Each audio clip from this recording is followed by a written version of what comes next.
Is this okay for you? The sound is all right? Okay. I'm good to go. Hi, welcome to this Sunday service of the Eno River Unitarian Universalist Fellowship located in Durham, North Carolina. We're on the ancestral lands of the Eno, Shakori, Saponi, Sissipaha, and Lumbee people who exist here today still among us. I'm Reverend Deborah Cayer, and whoever you are, wherever you come from, whatever your race, your gender, whomever you love, and wherever you are on your spiritual journey, welcome. As you can see, we are under construction. I'm going to give you a little quick tour here. There's the lift, and it's got wood on the floor that is not the actual wooden floor underneath. We are in the sanctuary. Part of the construction process here this week interfered with our ability to use our camera. So we're back on Zoom. We're coming to you from Zoom from the sanctuary. We're a little bit surprised and we're scrambling, we're pivoting, and we're doing it. So there may be some glitches in the service, and we just invite you to ride along with us and just be on this journey. Stay tuned. We're not always so bare bones, and the beauty will be back by mid-September, we're pretty sure. And so is the sound and the audiovisual. And the more things change, the more they change, right? We're pivoting here in general in response to the Delta variant of the COVID virus. The risk of new cases is very high, or the incidence of new cases is very high in Durham. This is a very easily spread, 8 times more than the regular coronavirus. And so even though most of us are vaccinated, we are following the CDC and state of North Carolina and UUA guidance to be very careful and not be here together in worship right now. This way, we're doing our part to not only help keep each other safe, but also to sustain and support our local healthcare system and workers who are really hurting right now after 18 months of heavy, heavy duty.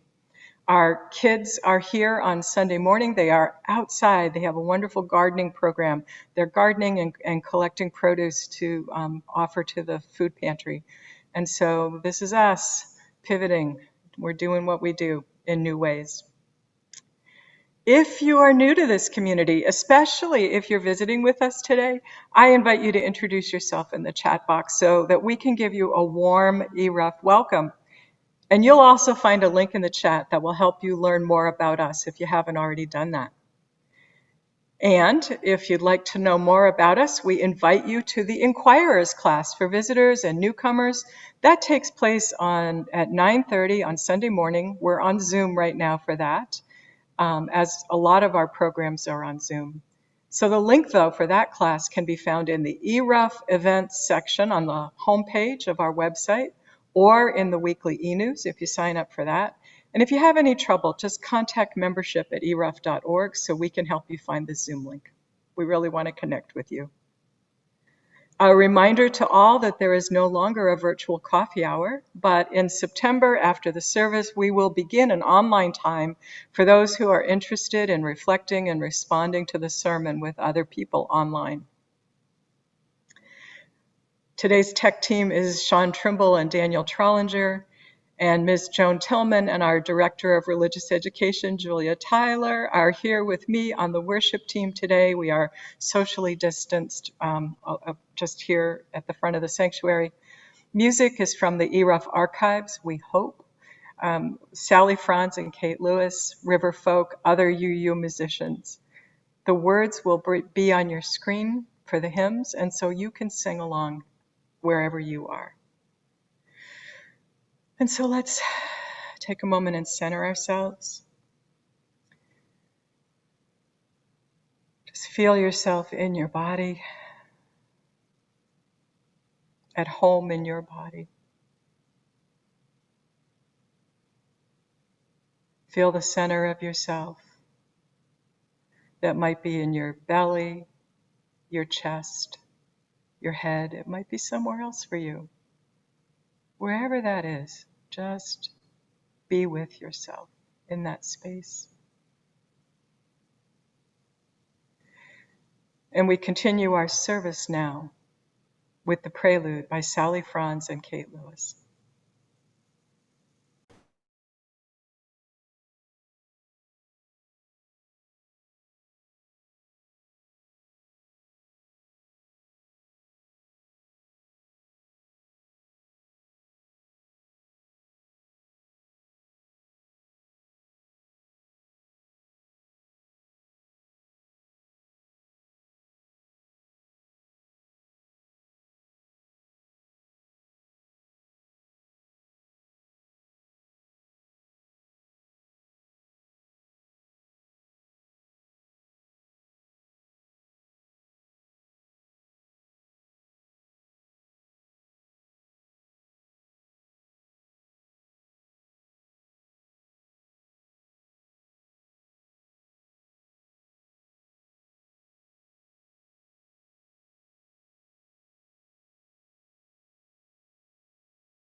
I can't be muted. I can't be muted.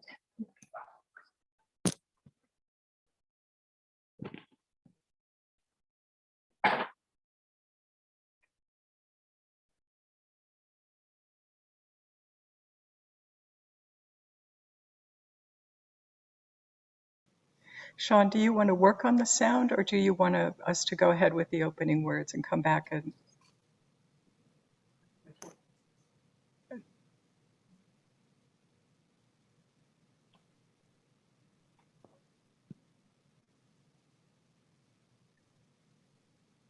You can hear? It's working on YouTube. Okay.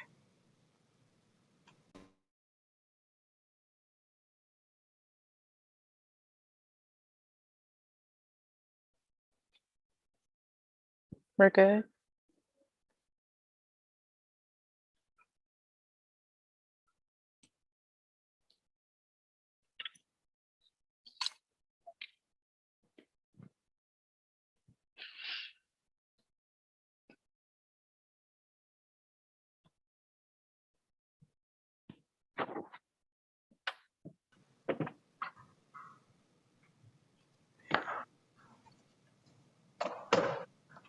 Our opening words today are by Lisa Friedman.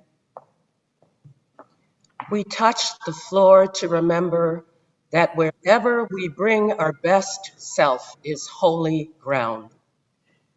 We reach for the sky to remember that we are a part of a mystery so much larger than ourselves. We stretch out our hands to remember that especially in this pandemic, we still need one another and we are part of one human family. We join voices to remember that we each have a gift to offer the world and to use in making that world a better place.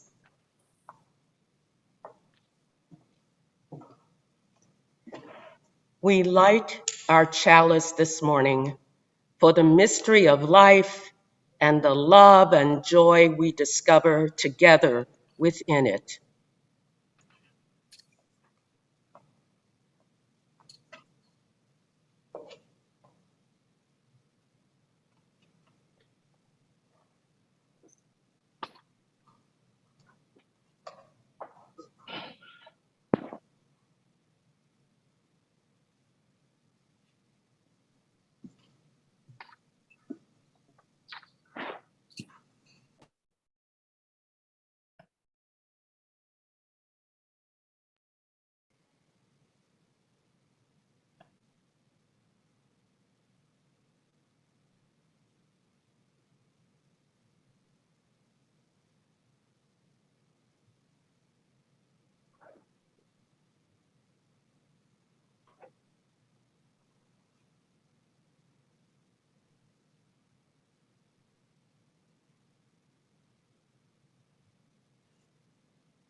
I believe what we have next is a hymn in these hard times and a message from the 2,500 Hours of Love, folks. Sorry, we're having some real technical difficulties here this morning, but just roll with us. Thanks.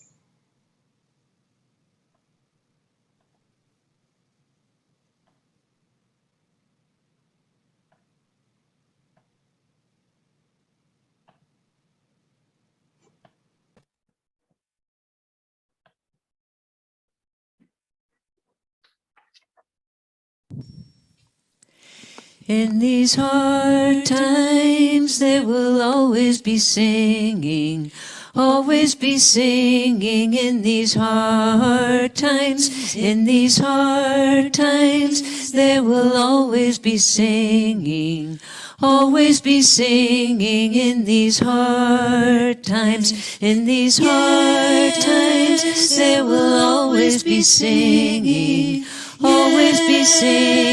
In these hard times, in these hard times there will always be singing, always be singing. In these hard times, in these hard times there will always be singing, singing in these hard times. In these hard times, there will always be singing. Always be singing in these hard times. In these hard times, there will always be singing. Always be singing in these hard times. In these hard times, there will always be singing. Always be singing in these hard times.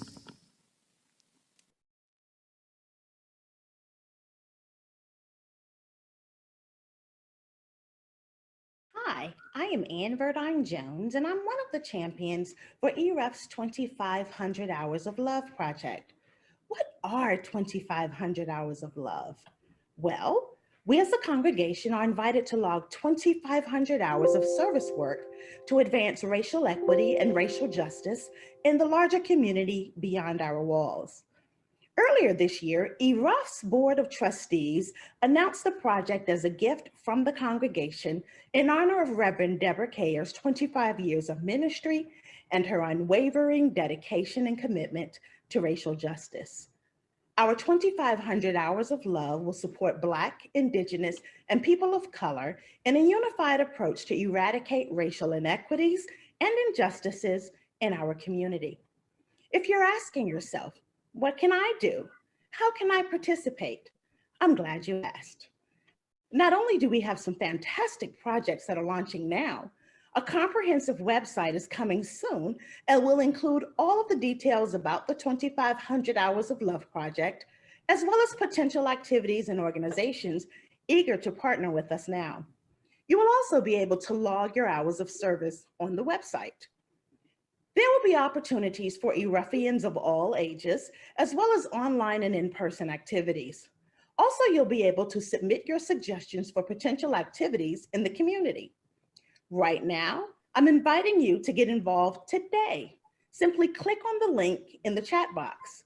It'll lead you to information on 3 important and time-sensitive projects, and we would love ERUUFians to sign up today as we begin our 2,500 Hours of Love. Those projects are a voter redistricting project taking place online, several online and in-person opportunities at the Stagville Historic Site, and a food distribution project with Communities in Partnership. You can check this past Friday's e-news or see the link in the chat box for details on how to get involved with any of these projects. Our worship service on September 12th will be dedicated to the formal launch of our 2,500 Hours of Love project. Also, be on the lookout for ongoing notices in the e-news about the project and who to contact if you have any questions. I am so excited for ERUUFians to honor Reverend Deborah Cayer, spread love, and form lasting relationships with our community. I look forward to joining with you as we create 2,500 hours of love together.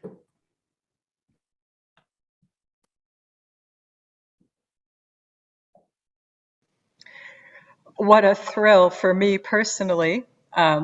I have to say, I have by design not been part of any of this planning, so I'm very excited to learn about this along with all of you, and I can't wait for ways for us to do these things together. This morning, our services theme is about what it takes and what helps when we need to meet rapid, unexpected change. How can we pivot in place when needed?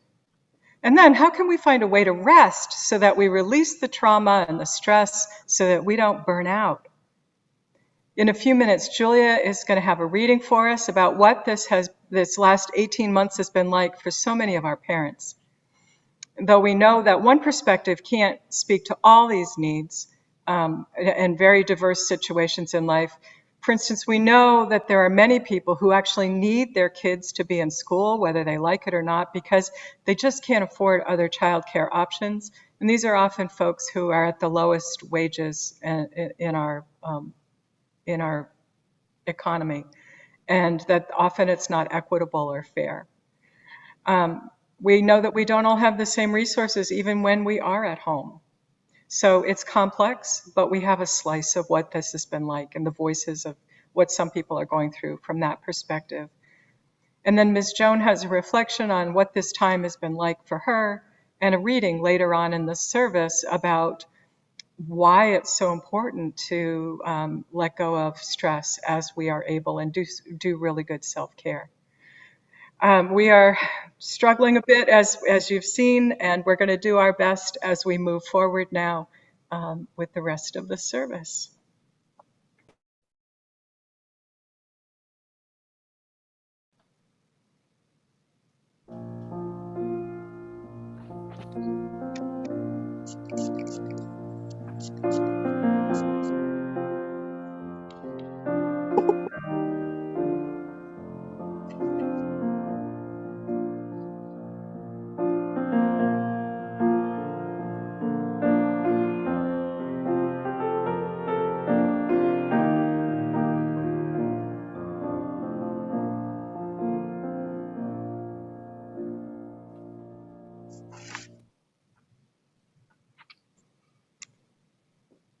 Good morning. I'm Julia Tyler, the Director of Religious Education here at ERUUF. I have a reading by Dan Sinker from The Atlantic titled, Parents Are Not Okay. I am a father. I have a 6-year-old and a 16-year-old. And what I can tell you is that I am furious and I am afraid. I can also tell you that the only difference between this year and last is that the tool for keeping our kids safe, remote school, seems to be off the table. When cases were plummeting this spring, most districts and state boards of education made the decision to stick a knife in remote school. It was awful last year, don't get me wrong. And I understand what motivated that decision. But now we're stuck with full-on 30 kids in a room, wide open school as the Delta variant rages.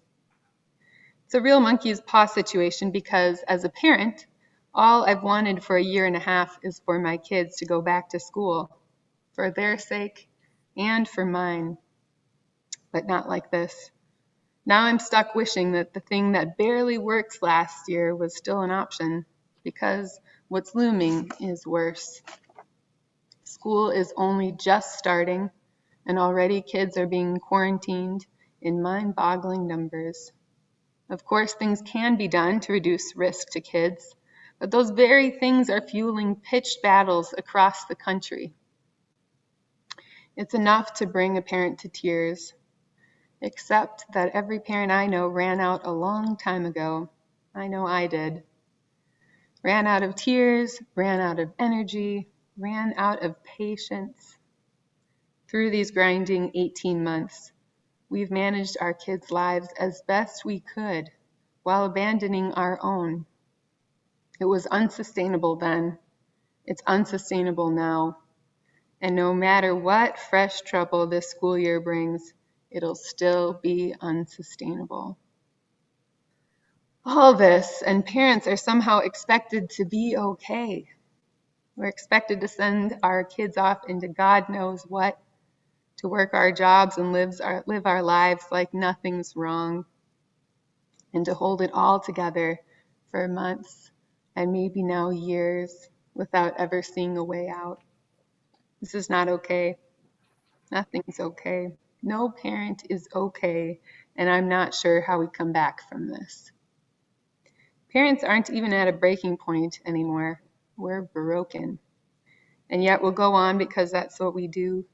We sweep up all our pieces and put them back together as best we can. We carry on chipped and leaking and broken because we have no other choice. And we pray that if we can just keep going, our kids will survive too.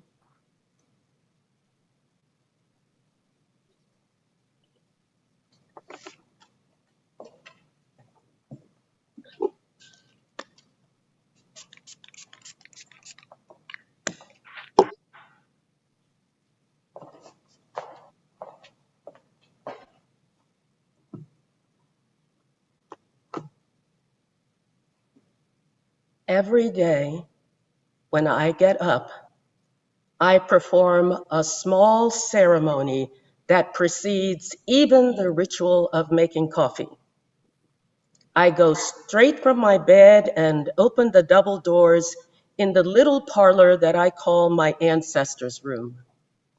There, under the eyes of all the people I know who shaped me, some of whom shared time with me in this life, I make a sacred declaration of my intentions for the day.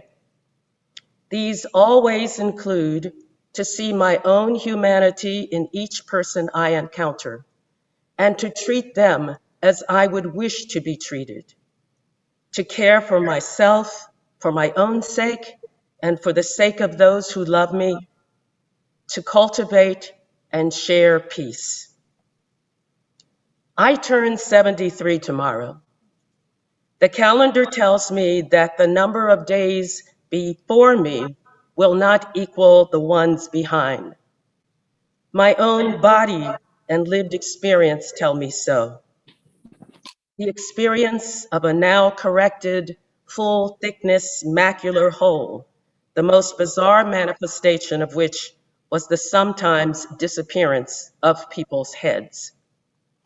A growth on the surface of my brain last fall, first suspected to be metastasized breast cancer, but after thorough evaluation, diagnosed as a harmless aberration called a meningioma. The osteoarthritis of my right hip that prevents me from doing the little hops and pivots that marked my style of exuberant dancing. Going from the 10th child in the birth order of my family of 13 children to status as the third oldest of the living 6. 3 of my 4 grandchildren are of an age to relocate and reorder their lives, and 2 have done so, without consulting their grandmother, I might add. These are the kinds of transitions one might reasonably expect as we each run our race. Others include welcoming new life, finding a partner to love or a community to hold us, searching for what sustains us and gives us purpose. As a Black woman, embracing life is also to struggle with the challenges peculiar to living in a culture where the majority of its most powerful constituency denies the reality of our common story, and so leaves open the question of whether we can turn back from our own destruction. But in this epoch, the global we must also contend with the uncommon complexity of an unrelenting pandemic. In the United States, a substantial minority of us know someone who has had COVID or died of it. My family and I have experienced both. Because of COVID, many of us have altered the way we navigate the world. Zoom meetings, wearing masks, limiting the places we go and who we touch, restricting gatherings in our homes and common spaces. And if we travel, we must evaluate the uncommon risk of COVID-related illness and death. I faced such an assessment in April of 2020 in deciding against traveling out of state to my brother's funeral. And this May, when my son, now on the path to recovery, was hospitalized with COVID-induced pneumonia in New Orleans. Just as we hoped to emerge from our COVID bunkers into a world more resembling the one we stepped out of in March of 2020, the Delta variant is sending many of us back into restricted space, or making us abandon plans to visit loved ones, or forcing us to choose whether to return to work or school when we are not yet ready to go. As ever in our country, The continuing pandemic means that regardless of economic and educational status, people who look like me are more likely to become ill, to receive lesser treatment, and to die. Still, every day, I open the doors to my ancestors' room, and I enter it in a mix of fear and determination, of doubt and joy. With hope, I offer a prayer to my ancestors and into the greatness of all I do not know or have not yet learned to see. I make my sacred promises to embrace the dark that comforts and the illuminating light, to commit to faith in the robust love of compassion and to its practices, and to take every hand I see, reaching for mine every day with faith and in the embrace of the beloved communities of family and friends who sustain me. I choose life.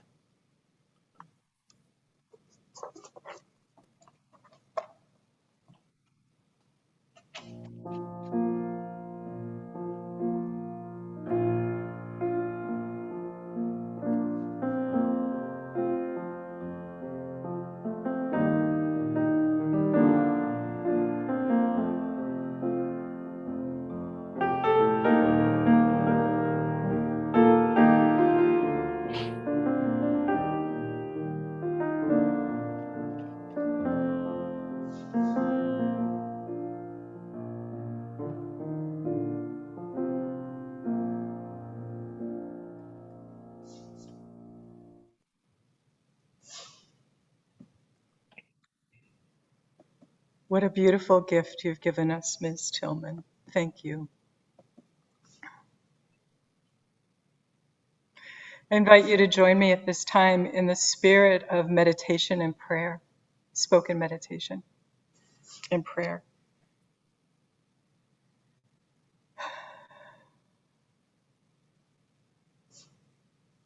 Sometimes life hits us hard, like a linebacker we knew was on the field, yet somehow still didn't see coming. The anguish in Afghanistan, the fires in the West, Hurricane Ida strengthening to a Category 4 storm aimed at New Orleans, 16 years to the day that Katrina wreaked such havoc. All this in the midst of the extravagant spread of Delta virus, a variant of the original virus that we had imagined just weeks before that we had finally gotten ahead of. At times, these things take us by surprise. They leave us flat on our back, gasping for air, struggling to make sense of the tilting, spinning world. Be with us, Holy Spirit, when we are fallen, crushed, bruised, and broken. Help us catch a whole and holy life-sustaining breath when injustice especially has its knee on our neck.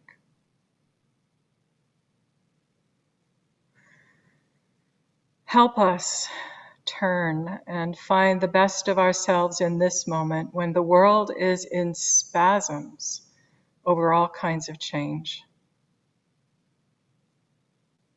Help us learn to relax all the parts of our bodies, minds, and spirits that we have been left clenching so tightly out of fear.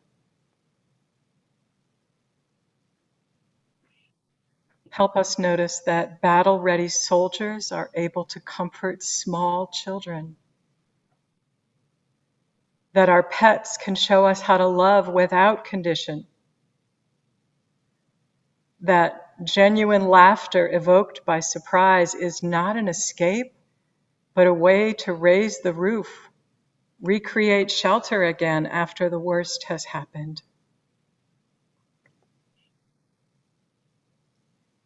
Help us remember to rejoice, to love, and to let our passion for justice lead us toward those who are most impacted, so we can support their work for their liberation and our own. Let's join together for a few moments of silence to consider what's most in our hearts, on our minds.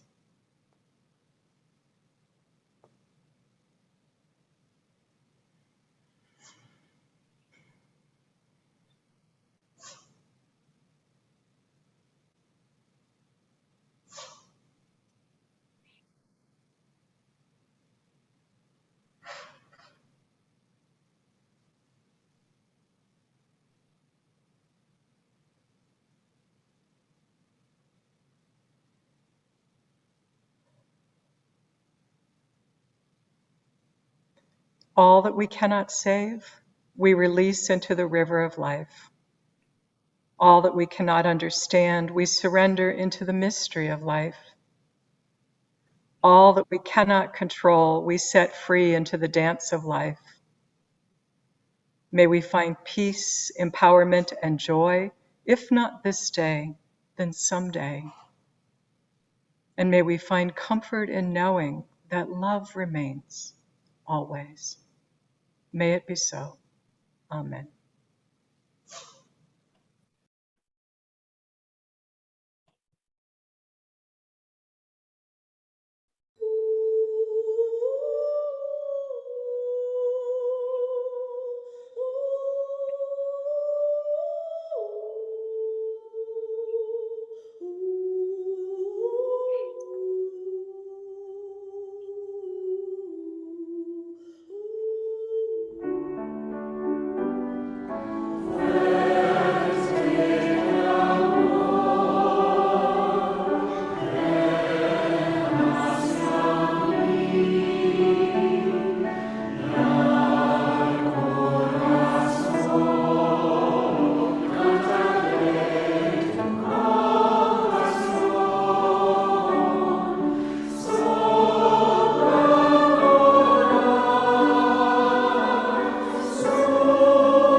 Thank you.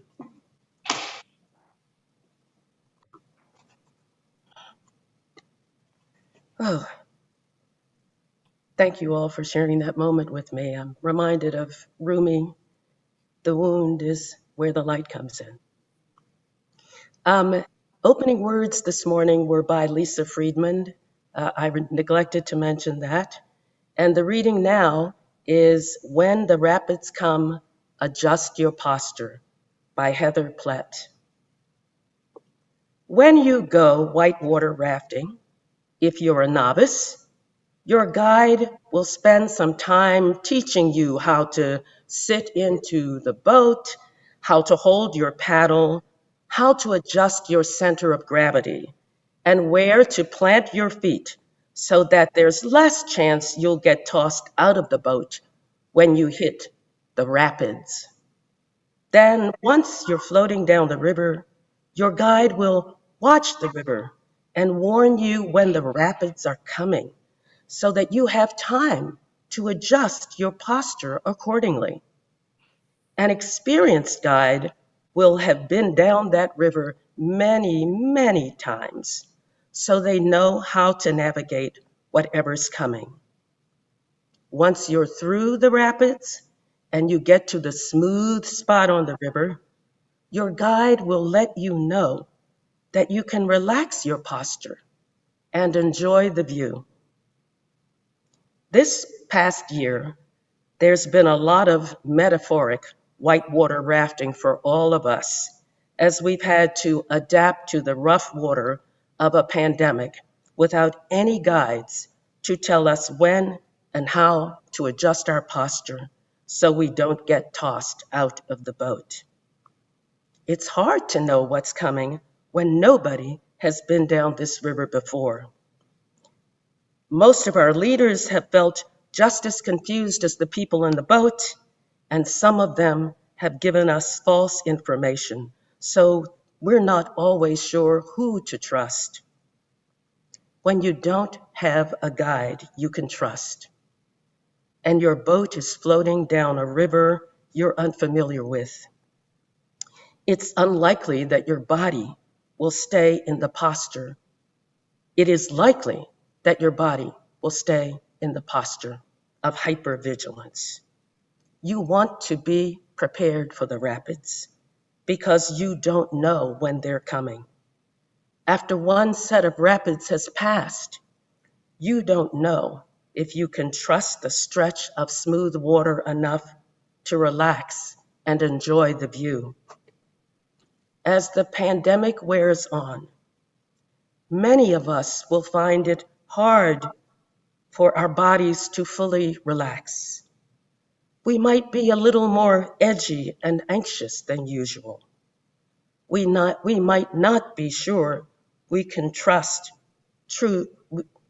we might not be sure who we can trust or what circumstances are safe.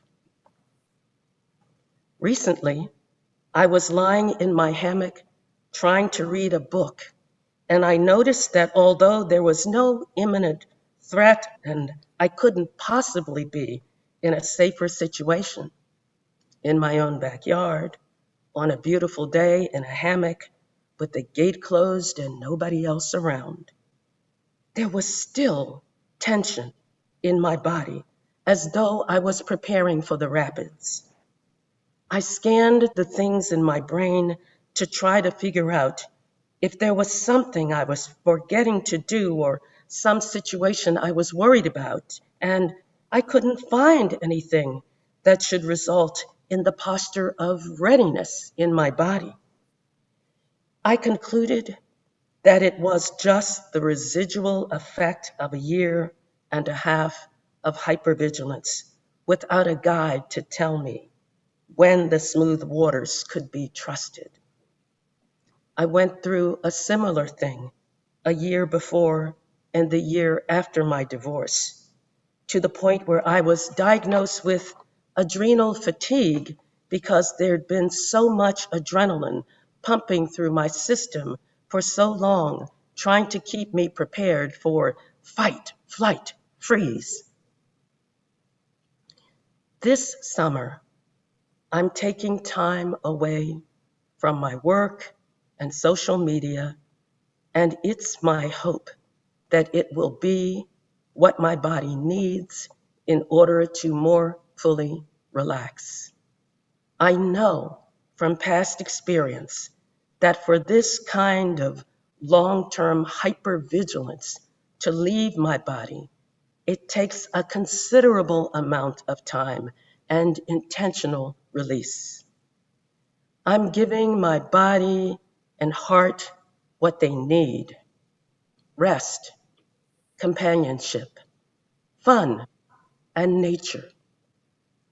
I hope that you can find the time to let your body relax fully as well.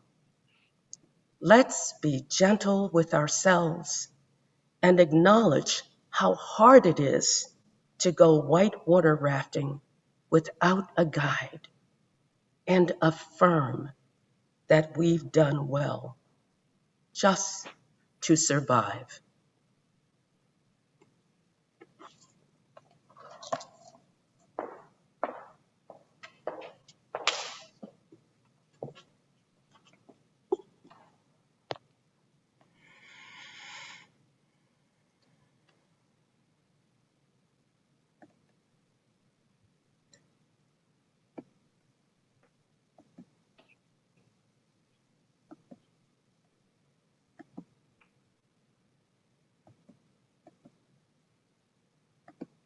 Okay.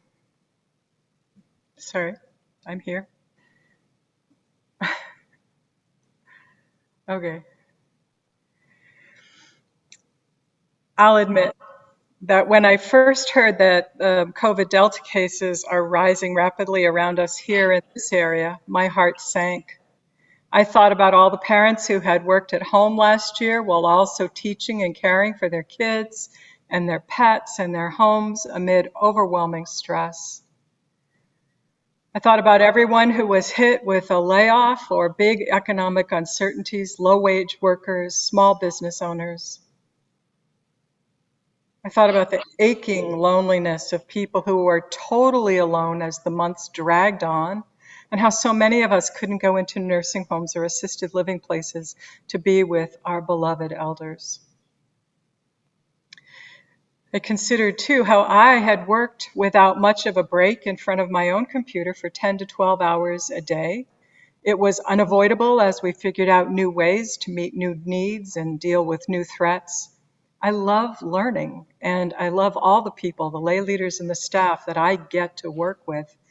So I didn't fully realize how badly I had strained my mind and my body without even noticing last year. I was really hurting by June, and my heart sank as I thought, I can't go through that again. And then I actually panicked as it sunk in that I didn't have any choice about what's going to happen. Well, it's true that we may find ourselves without the choices we thought we would have amid the current public health conditions. But as Joan shared with us, we do have a choice about how we want to respond to whatever we find in ourselves, and we have the power to get up and follow through. We have the choice to try to become the people that we want to be. And so I've been thinking about what it means to pivot, to turn tightly in a place so that you're able to make new moves in a new direction. When you're playing basketball, you have to be on your toes, literally, in order to be able to do this. If you're resting flat on your feet, back on your heels, and you try to make a sudden move, you're likely to fall over. But if you're on your toes, you can weave, you can dodge around whomever is guarding you. And there's a good chance that you can break through, that you can spin, you can twirl, you can pass the ball, you can even take your shot. This is how you stay in the game. You stay on your toes, you stay alert to possibilities, and you figure out how to pivot and turn against the obstacles. And this can happen within the narrowest of confines, the width of the ball of your foot. The main streets in the oldest parts of Salt Lake City are 128 feet wide. That's the width that was needed to turn a team of oxen pulling a wagon. That space is nice to have, but it is not always necessary. We can turn amid the narrowest of circumstances if we pivot in place and we look for what's possible now. When I began to panic a couple weeks ago, at one point I just said to myself, enough. And I dug out my favorite t-shirts and I made sure to wear one every day. And I looked up how to make fruity popsicles. And I went online to the library and I checked out half a dozen really interesting books and I inhaled them. I had them back before any of them were due. I also started reaching out to family and friends I hadn't talked to in a while. And that made me feel so much better too. And then I recalled how back in July, I had really enjoyed the Olympics. And so in August, I started watching American Ninja Warrior and Lego Masters and America's Got Talent and Making It, which is a craft show along the lines of the Great British Baking Company, the Great British Baking Show, because they all made me laugh out loud and feel engaged and excited and interested in what was going to happen. What I loved about the Olympics this year was not only watching the athletes, but also listening to how they cheered each other on. One interviewer asked about this, and the athlete said, well, our families aren't here, and we know what it takes to perform at this level. Who better to appreciate a performance? And yes, when you're up and it's your turn and you're in the game, you have to focus and you have to do your job, which is to try hard to be the best. But we can also cheer each other on when we're not that highly focused. And I noticed Simone Biles cheered for everyone, including the Russian and Chinese gymnast. And it turned out that they were also adorably starstruck by her, that they blushed at her praise. And we got so many of these glimpses of these super athletes' human sides. And what I saw was inspiring. Because who doesn't love a world-class high diver who crochets a cozy for his medal and a sweater for his coach while waiting for his next turn to dive? Or the runner who stretches out a hand to help up the person who tripped them and caused both of them to fall down, and then run holding that person's hand so they could both finish the race that they had started. Or the guys who tried repeatedly for first place in the high jump and were tied, but instead of one more face-off, together decided to split the gold medal. Creativity and kindness for the win. Score! A long time ago, I learned to make baskets. Basket weaving material can be difficult to work with or easy. Expert weavers talk about how much kindness is inherent in a particular material, meaning how much flexibility a reed or a branch has while it still retains the ability to create a strong, beautiful form. The more kindness a material has, the better it is to work with, and greater kindness makes more beautiful baskets. I love those goofy game shows because it's really, for me, about how the contestants show up and do their own personal best, and how they sometimes succeed and sometimes fail, but also how they always help and they always support each other. And there's a lot of affirmation and hugging and cheering and clapping by the contestants for each other. Competition, along with skill and strength, agility, resilience, and kindness. Who knew that was possible? And I am still savoring what happened when Simone Biles took herself out of Olympic competition. She needed to rest and take a break. And so she did. It was something so rarely seen, especially at that level of performance and expectation. And she could have gone to rest or to refocus or maybe even fall apart in her hotel room. But she didn't. She chose to stay in her uniform on the floor with her teammates. And she was the loudest, strongest cheerleader for absolutely everyone else, everyone from every nation. And far from being a disaster and a failure, as it might have been branded had she retreated, it was a powerful act of courage and leadership that enabled her teammates to keep their rhythm and perform brilliantly. And for herself, it turned out to be an act of resilience, love, self-kindness, self-determination. That's what true self-care helps us do. It helps us remain flexible enough, kind enough to ourselves and others, to pivot in the midst of soul-crushing circumstances and create some spaciousness, some room for grace and love, some room to be ourself and room for the sacred as well. This is what enables us to turn on the dance music at 5 o'clock at the end of a rough day for a family, get your yayas out, dance party. It enables us to put on a fancy dress to take out the trash in the middle of isolation and quarantine. Darn it, I'm going out. I'm putting on the jewels and trotting out the trash. Or to stay in our PJs and eat popcorn and watch movies on a day when we are too down to even comb our hair or brush our teeth. Some days you got to sing when the Spirit says sing and dance when the Spirit says dance. And also there are days when you got to cry when the Spirit says cry. We cannot stay ever vigilant, ever ready for the next set of major challenges that might be up ahead. We will burn out our minds and our bodies and our spirits. We will even risk adrenal failure.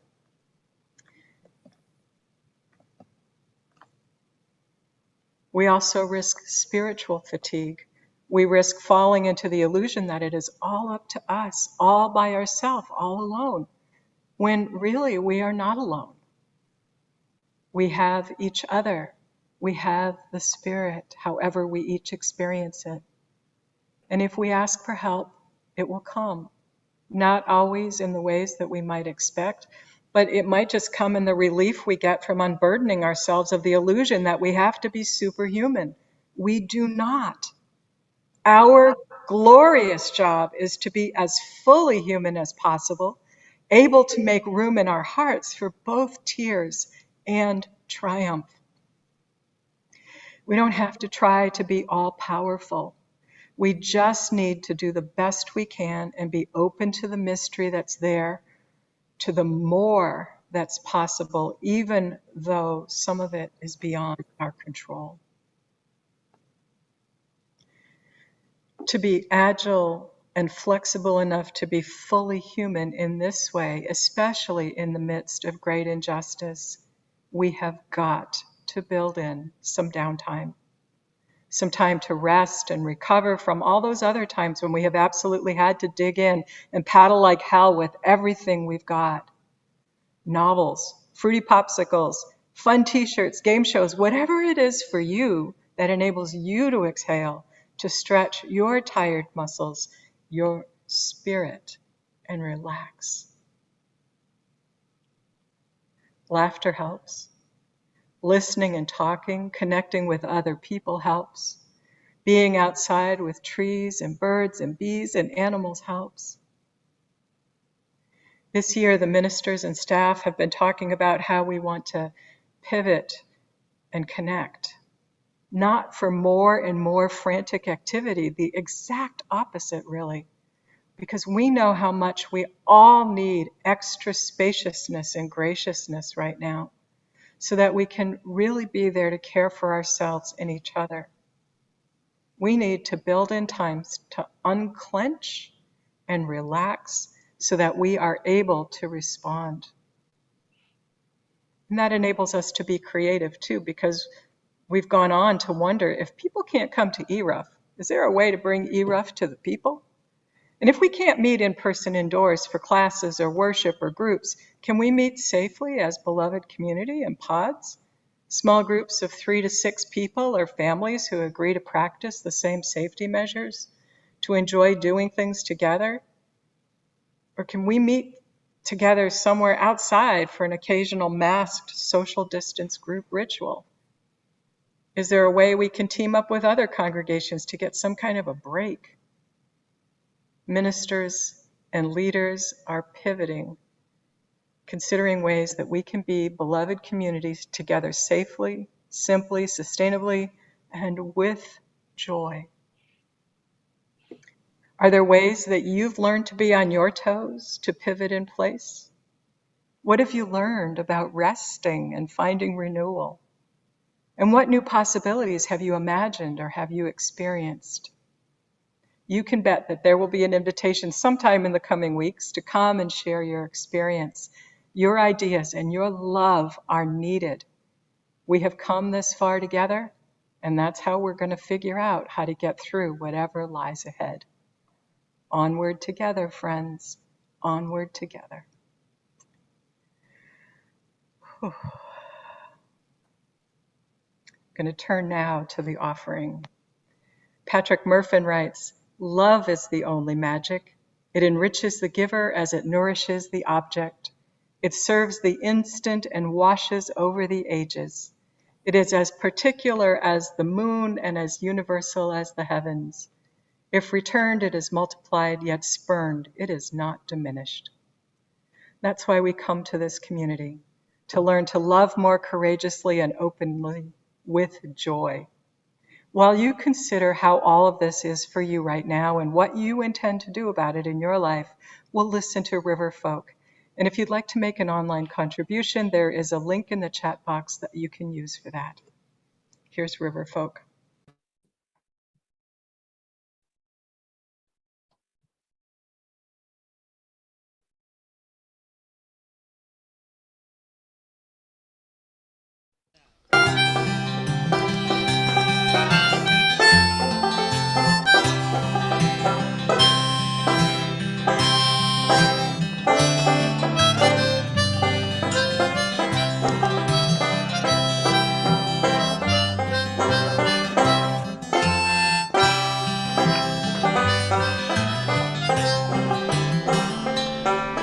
A sigh that is wafted across the lonely plain.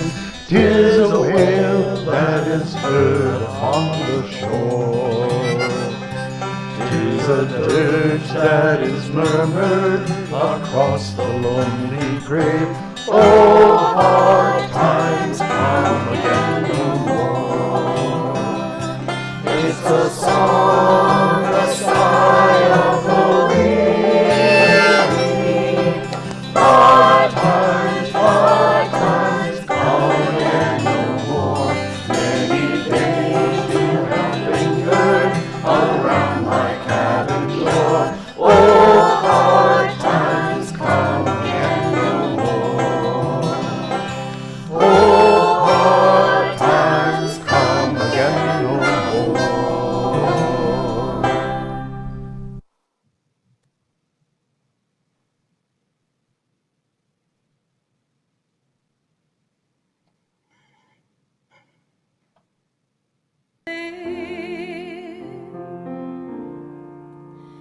Behold the gates of mercy in arbitrary space, and none of us deserving the cruelty or the grace. Come, healing of the spirit, come, healing of the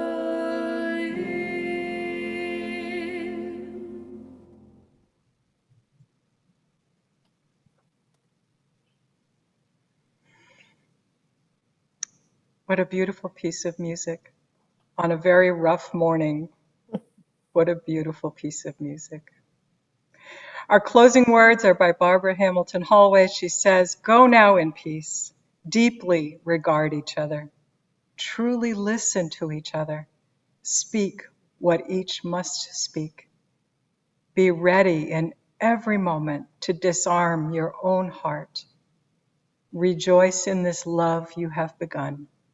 Amen." Blessed be, friends, until we see each other online in person again. Blessed be.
You good? You toggled off?